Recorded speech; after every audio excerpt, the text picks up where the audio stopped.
저체온증을 느낄 준비가 되셨나요?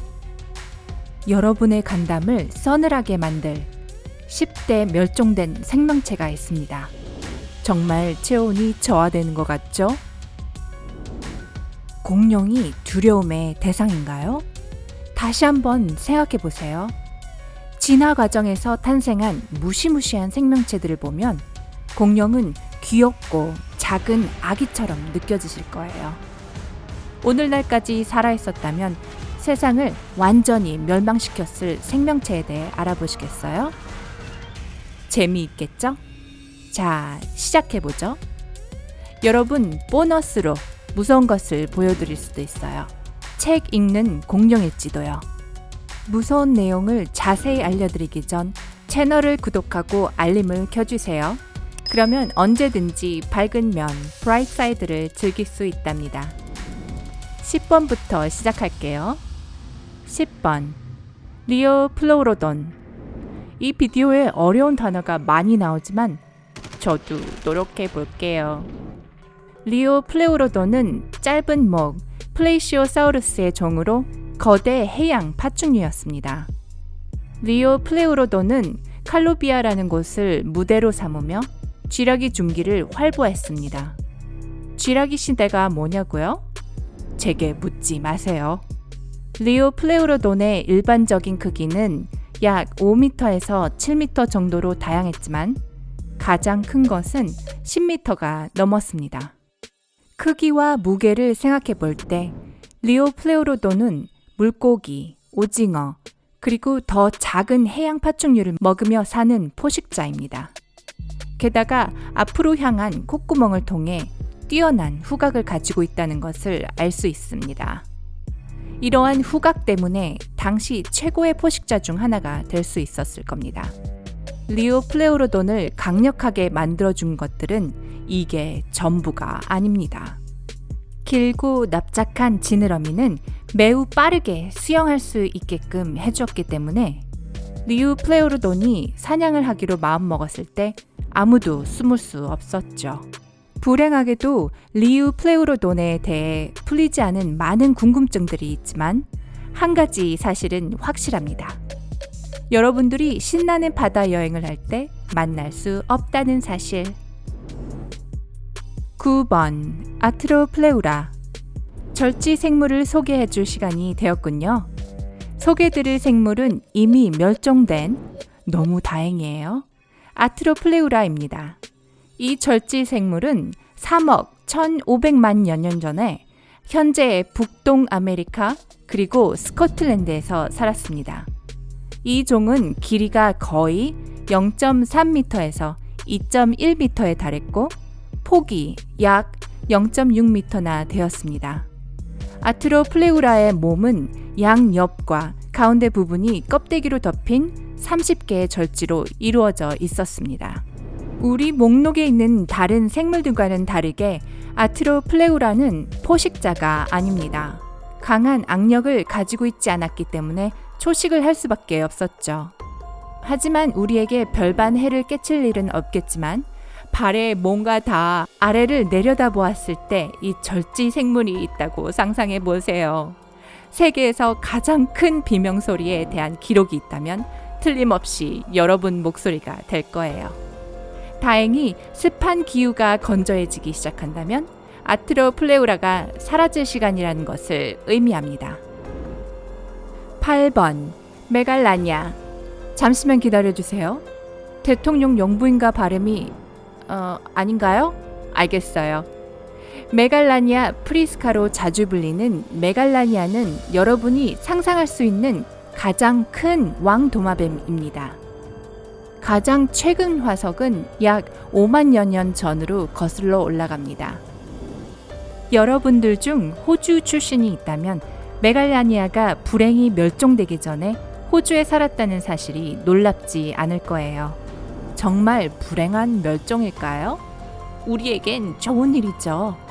가장 큰 메갈라니아의 길이는 7m, 최대 무게 약 599에서 621kg에 달했습니다.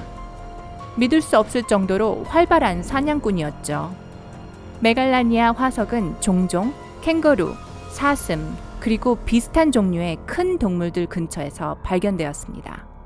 하지만 메갈라니아에 대한 정보에는 약간의 반전이 있습니다. 여전히 우리와 함께 살고 있을지도 모른다는 사실이 바로 그것이죠.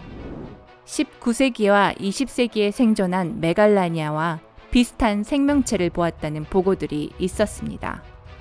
하지만 이 이야기들을 제외하고는 실제 증거는 없지만 또 누가 알겠어요? 어쩌면 이 생명체들이 아직도 지구를 배회하고 있을지도 모르죠. 7번 덩클리오스테우스. 덩클리오스테우스는 약 3억 5,800만부터 3억 2천만 년 전 대봉기 후기에 멸종되었습니다. 하지만 덩클리오스테우스만 존재했던 것은 아닙니다. 실제로 디 테럴리, 디 데니소니, 디 매그니피쿠스를 포함한 10가지 종류가 있었죠. 단어당 $10씩은 받아야 하지 않을까요? 네, 그만할게요. 그중 가장 큰 디 테를리는 길이가 거의 6m에 달했습니다. 대부분의 덩클리오스테우스 화석은 북아메리카, 폴란드, 벨기에, 모로코에서 발견되었습니다. 가장 큰 덩클리오스테우스 테럴리들은 단 20밀리초 만에 턱을 완전히 열 수 있는 4개의 중심축이 연결된 구조로 이루어져 있습니다. 그렇게 많은 이빨을 가지진 않았지만 해양 동물을 먹지 않았던 것은 아닙니다. 게다가 과학자들이 덩클리오스테우스 종은 때때로 동족을 잡아먹었다고 결론 내릴 수 있는 증거들을 찾아내기도 했죠. 더 이상 무서워질 순 없다고 생각했는데 말이죠. 여러분들은 어떻게 생각하시나요? 덩클리오스테우스가 가장 무서운 생명체인가요? 아래 댓글에 의견을 적어주세요. 그럼 다음으로 넘어가 볼까요? 6번 야이켈롭테루스. 야이켈롭테루스는 황홀한 다이빙을 하는 동안 절대 보고 싶지 않을 거대한 포식바다 정갈입니다. 만약 여러분들이 봤다면 오랫동안 잊지 못할 거예요. 화석의 잔해를 분석 후 과학자들은 야이켈롭테루스의 크기가 약 3m에 달한다는 것을 발견했어요. 역대 가장 큰 절지동물이죠. 이 바다 정갈들은 위협적이지 않은 아트로플레우러와 달리 초식을 하지 않습니다. 정갈은 조용히 숨어 용수철처럼 탄력을 가진 발로 물고기를 사냥했고 발톱을 이용해 물고기를 잘라 섭취했어요. 대봉기 초기에 일어났던 진짜 공포영화 같은 장면이죠. 설명으로 보건대 인간의 고기를 좋아했을지도 모릅니다. 다행히도 이 끔찍한 가정을 실행해 보기 전에 야이켈롭테루스가 멸종되어 다행이에요. 5번 사르코스쿠스. 왜 아직도 목록에 악어가 없는 거죠? 더 이상 무서운 것이 없을까요? 그렇다면 약 1억 1,200만 년 전에 살았던 현존 악어의 먼 친척인 사르코스쿠스를 소개해 드리겠습니다. 그리고 만약 여러분들이 오늘날의 악어를 무섭다고 한다면 이 생명체들은 여러분들을 조금 더 빨리 달아나게 만들 겁니다. 이 파충류들은 거의 2배나 길었고 무게는 8.5톤까지 나갔었습니다. 정말 무섭고 놀라운 악어네요. 최초의 사르코스쿠스의 화석은 1946년 사하라 사막에서 발견되었습니다. 고생물 학자들은 이 생물의 두개골, 척추, 치아, 그리고 다른 부위들을 발견했죠. 시간이 흐르면서 과학자들은 훨씬 더 많은 조각들을 발견했는데 이 조각들을 통해 과학자들은 사르코스쿠스가 어떻게 생겼는지 이해할 수 있었습니다. 현재 알려진 바에 따르면 약간 튀어나온 눈과 긴 코, 윗턱, 아래턱 양쪽에 각각 35개, 31개의 이빨을 가지고 있었습니다. 사냥을 하긴 어렵지 않았겠어요. 그렇죠?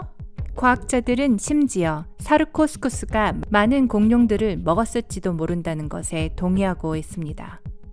우리에겐 현존 악어로 충분한 것 같아요. 사르코스쿠스는 안 됩니다. 제발. 4번 고르고놉스. 공룡들이 선사시대의 세계를 지배하기 훨씬 이전에 고르고놉스라고 불리는 다른 주요 포식자들이 있었습니다. 그들은 약 2억 6천만 년 전에 살았으며 당시 작은 생물들을 공포에 떨게 했죠. 크기가 3m에 달하고 무게는 약 454kg에 이릅니다. 지금까지 봐왔던 것들에 비하면 그렇게 무섭지 않아 보이죠? 하지만 이게 전부 다가 아닙니다. 왜 고르고놉스가 그들 시대의 주요 포식자가 되었는지에 대해 궁금해할지도 모르겠어요. 고르고놉스는 먹이 사슬의 최상위에 있었습니다. 아래턱에서 돌출된 거대한 송곳니가 있었고, 그리고 다리들은 옆으로 퍼지지 않도록 아래에서 몸을 단단히 지탱했습니다. 이러한 장점들은 더 빠른 속도에 도달하고 먹잇감에 빨리 다가갈 수 있도록 해주었습니다. 일부 이론들은 또한 고르고놉스가 온혈 동물일지도 모른다고 지적합니다. 이것은 적어도 최소한의 털을 가졌다는 것을 의미합니다. 그러나 아무런 증거가 없는 가정일 뿐이죠. 저는 쓸데없는 논쟁을 하지는 않을 거예요. 그냥 고르고놉스가 털이 필요하다면 가졌으면 좋겠어요. 저를 먹지만 않는다면 만족합니다. 3번 티타노보아.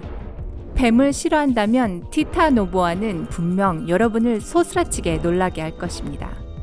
이 거대한 뱀은 현재 콜롬비아 북동부에 해당하는 지역에 살았다고 전해지며 화석은 약 5,800만 년에서 6천만 년 전 것으로 추정됩니다. 티타노보아는 총 길이가 거의 15m에 무게는 약 1.1톤에 달해 지금껏 발견된 가장 큰 뱀으로 알려져 있죠.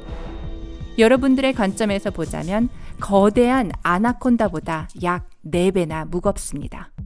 사냥 습관으로 말하자면 티타노보아는 아마 아주 영리했을 것이고 갑자기 나타나서 재빨리 먹이의 목을 뜯었을 것입니다.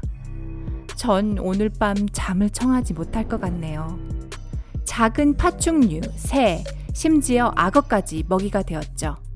우리가 이 괴물뱀과 맞설 기회는 아마 없었을 것입니다. 하지만 그렇게 큰 뱀을 실제로 맞닥뜨린다면 어떨까요? 2012년 뉴욕시의 그랜드 센트럴 터미널 방문객들은 티타노보아의 실물 모형 덕분에 이 광경을 만나볼 기회를 얻었습니다.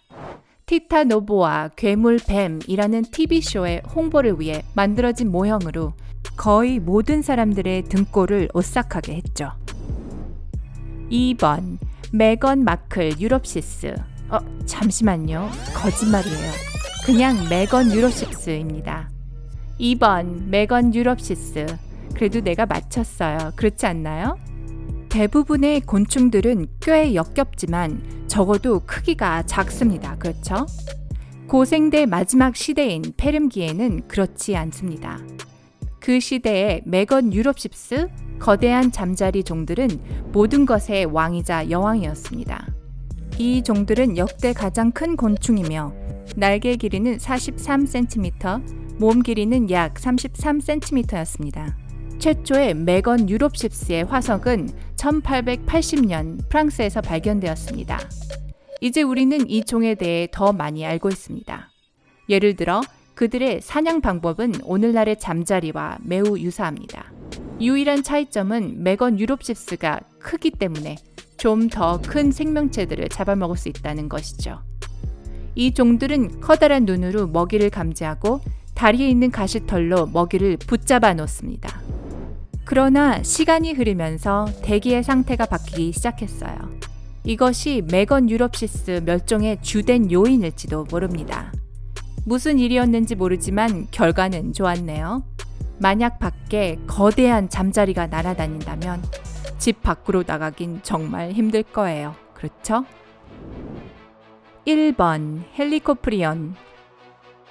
상어는 믿을 수 없을 정도로 무섭지만 헬리코프리온을 본 후 조스의 상어는 귀엽게 보일지도 모릅니다. 이 특이한 상어 같은 물고기는 약 2억 9천만 년 전에 북아메리카, 동유럽, 아시아, 그리고 당연히 호주의 해역에 살고 있었습니다. 세상에, 호주는 어디에서나 빠지지 않네요. 헬리코프리온의 가장 독특한 특징은 원형 턱입니다.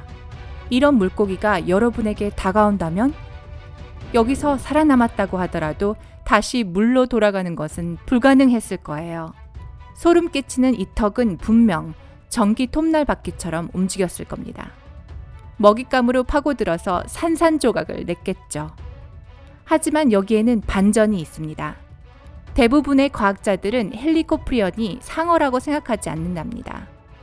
대신에 심해 물고기의 일종인 은상어류와 밀접한 관련이 있다고 확신합니다. 헬리코프리온은 해양동물의 90%와 육지동물의 약 70%를 죽인 페름기 대멸종에서 살아남으며 강인한 생명력을 보여주었습니다. 멸종 전 단 몇백 년 더 살았던 것 뿐이지만요. 진화가 있었기에 정말 다행이에요. 우리가 살아있으니까요. 여기에 보너스가 있습니다. 공룡은 정말 무섭습니다. 최초로 책을 읽는 공룡을 만나보세요. 네, 실제로 책을 읽고 있습니다. 더 사우루스라고 불립니다. 네, 맞아요. 더 사우루스는 찾기도 쉽고 항상 읽을 책이나 잡지를 가지고 다니죠. 너무 시시하다고요? 더 사우루스는 동의어만 찾는다고요? 티렉스가 더 사우루스를 먹었으면 괜찮은 공룡 먹거리로 생각할 거리를 얻겠죠? 어떤 무서운 생명체가 여러분을 가장 놀라게 만들었나요? 아래 댓글에 말씀해 주세요. 이 비디오가 재미있었다면 좋아요 버튼을 눌러주시고 여러분의 친구, 가족들과 공유하세요. 이와 같은 더 많은 정보를 보고 싶으시다면 구독 버튼을 누르고 밝은 면, The Bright Side of Life와 함께 하세요. 다음 시간에 만나요.